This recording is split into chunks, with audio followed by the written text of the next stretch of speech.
ইফতারের সময় বেগুনি খাওয়ার আগে আমরা ভাবি বেগুনি যেন রেস্টুরেন্টের মতো মোটা হয়, আবার এটার যেন ক্রিস্পি হয়, আবার এর মধ্যে যেন মিষ্টি কুমড়া থাকে। আজকের আমাদের 18 আপনাদের তৈরি করে দেখাবো বেগুনি, আর এর মধ্যে থাকে মিষ্টি কুমড়া। চলুন রেসিপি শুরু করা যাক। আর প্রথমে আমি বেসন নিয়ে নিচ্ছি 2 কাপের মতো। 2 কাপ বেসনের মধ্যে চালের গুঁড়া দিচ্ছি 2.5 টেবিল চামচ। এই 2.5 টেবিল চামচটা অনেক বেশি ইম্পর্টেন্ট, মাথায় রাখবেন। জিরার গুঁড়া, ধনিয়ার গুঁড়া, মরিচের গুঁড়া, আর সাথে দিয়ে দিচ্ছি হলুদের গুঁড়া, আর সবার শেষে আদা রসুন বাটা আর একটু লবণ, মানে পর্যাপ্ত পরিমাণ লবণ দিয়ে দিচ্ছি। আর সাথে দিয়ে দিচ্ছি পানি যতটুকু দরকার হয় আপনার কনসিস্টেন্সির জন্য। দাঁড়ান একটু মিক্স করি, তারপর দাঁড়ান করে আর একটু পানি অ্যাড করি, একটু একটু করে, একদম রুম টেম্পারেচার যে পানিটা সেটা ইউজ করবেন। আর সবথেকে বড় যে ব্যাপারটা, আপনারা যখন এই যে মিষ্টি কুমড়ার বেগুনি বানাবেন, এই ব্যাটারটা একটু রেস্টে রাখবেন। রেস্টে রাখলেই আপনার পরে আর কি ওই যে ফ্লাফি হবে, ক্রাঞ্চি হবে, টেন্ডার হবে।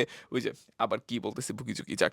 আর এটা টিভিতে একজন বলছিল ওই যে বেগুনির দাম বেড়ে গেছিল, যে আপনারা মিষ্টি কুমড়া দিয়ে বেগুনি বানান। আসলে এটা কে কাপারও রেসিপি না, এখন আমাকে আবার পছন্দ না, এটা বাসা আগে থেকে আমিও খাইতাম। সো আমি দেখাচ্ছি এই জন্যই। আর এটা আপনারা বেগুনিতে বা আলুর চপে ইউজ করতে পারেন, সেম ব্যাটারটা।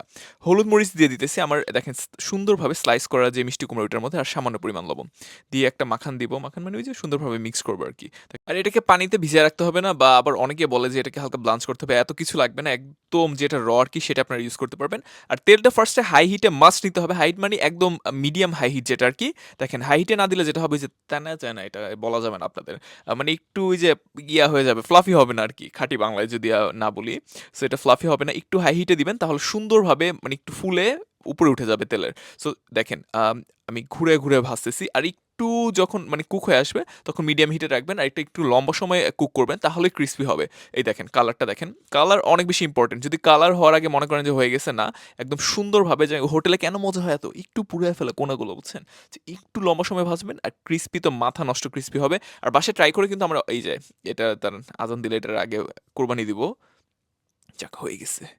অবস্থা আমার আজকে খারাপ। আজকে দেখেন আমার ফেভারিট একটা ডিশ বানাইছি অনেকদিন পরে। সো তেলের খাবার আমিও ট্রাই করি কম খাওয়ার, তারপর আপনাদের জন্য আসলে বানাইতে হইতেছে। দোষ আমার, দোষ সব আপনাদের, দিয়ে দিলাম আপনাদের দোষ। আজান দিয়ে দিছে। আমার কেন যে আজান দেয় আমি রান্না করলে আমি বুঝি না, বুঝছেন। মাগরিবের আজান হয়ে গেছে, আসলে আমি ভাজি হচ্ছে এমন সময় যেন আজানের সময়টা পাই। যাক, এখন টেস্ট করি। বিসমিল্লাহির রহমানির রহিম। ও, বাসায় অবশ্যই অবশ্যই ট্রাই করবেন। ট্রাই না করলে কখনোই বুঝবেন না যে কত মজা হইছে।